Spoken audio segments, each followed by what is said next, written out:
Praise the Lord, जय मसीह की सबको।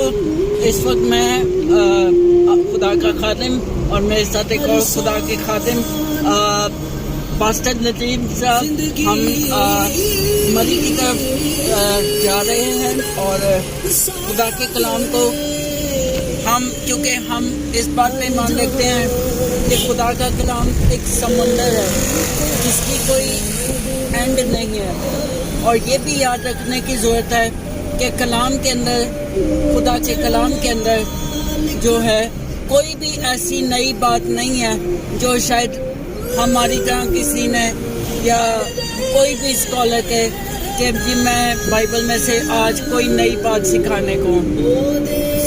इस हवाले से पास्टर साहब आपका क्या ख्याल है?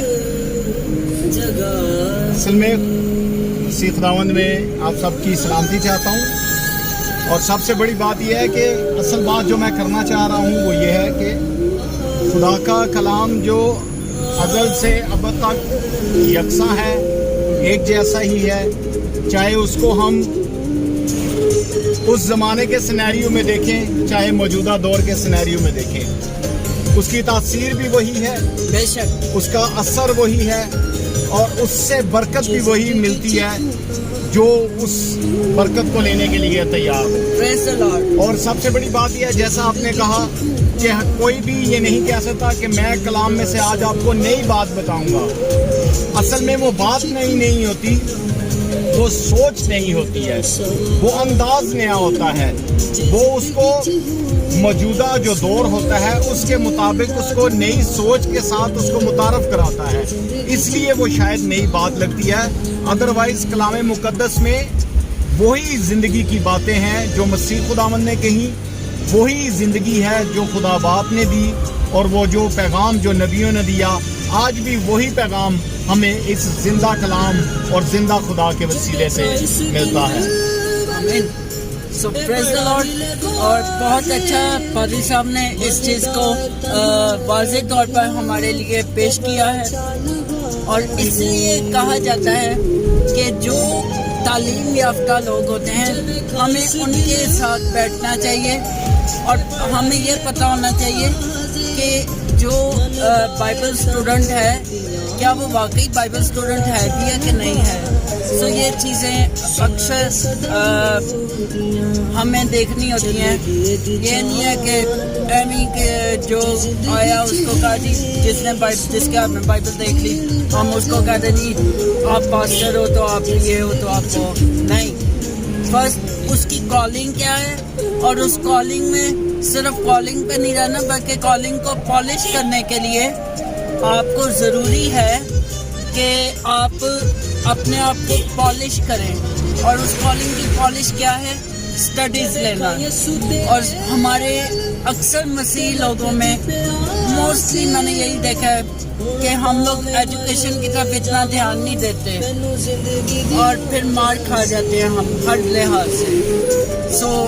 मेरी आप सब से यही दरख्वास्त है कि हमें हर जो भी काम करना है या जो भी किसी को भी आप अपने घर में आने की इजाज़त देते हैं उसको देखेंगे आया वो किस तरह की शख्सियत है। फिर उसके अलावा और चीज़ कुछ जो नसीहत करना चाहूँगा कि ज़रूर है कि जो बाइबल मुकद्दस की आयत है फसल तो बहुत है पर मज़दूर थोड़े हैं। और मैं जब क्योंकि मैं भी इसी फील्ड का हिस्सा हूँ तो मैं इस बात को वाकई ठीक तौर से लेता हूँ कि ये बात वाकई सच है कि मजदूर थोड़े ही हैं और फसल वाकई बहुत ज़्यादा है। उसकी वजह ये है क्योंकि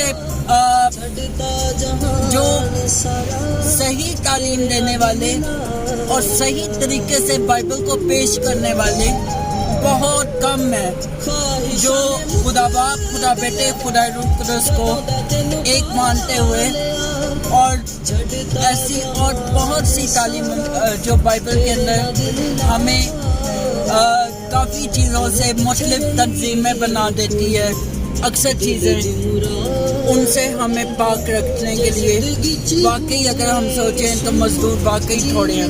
تو عزیزو ہمیں دعا کرنے کی ضرورت ہے کہ خدا اس فصل کو کاٹنے کے لیے اپنے اور مزدور بھیجے. لیکن ہمیں یہ دعا کرنی ہے کہ ہم جو جتنے مزدور ہم اس فیلڈ میں ہیں, جو ہم کھیت میں کام کر رہے ہیں, آپ سب سے بھی درخواست ہے دعا کی کہ آپ ہمیں دعاؤں میں یاد رکھیں کہ خدا ہمیں خالص نیت کے ساتھ یہ خدمت کرنے کا, یہ مزدوری کرنے کا موقع دے, تاکہ ہم خالص نیت کے ساتھ خدا کی خدمت کو کریں اور خدا کے نام کو عزت و جلال دیں. میں آپ سے گزارش کروں گا کہ آپ میرے چینل سے اور میرے فیس بک سے آپ میرے ساتھ منسلک رہ سکتے ہیں اور میرے ساتھ رابطے میں رہ سکتے ہیں, اور کسی قسم کی بھی کوئی درخواست یا مناجات ہو آپ ضرور ہمارے ساتھ شیئر کریں. ہم جتنے بھی خدا کے خادمین ہیں, ہم جو ہیں ہم آپ کو دعاؤں میں یاد رکھیں گے, آپ بھی ہمیں دعاؤں میں یاد رکھیں اور ایک دوسرے کی برکت چاہیں, اور اسپیشلی اسرائیل کی بھی سلامتی چاہیں. خداوند آپ سب کو برکت دے. خدا حافظ.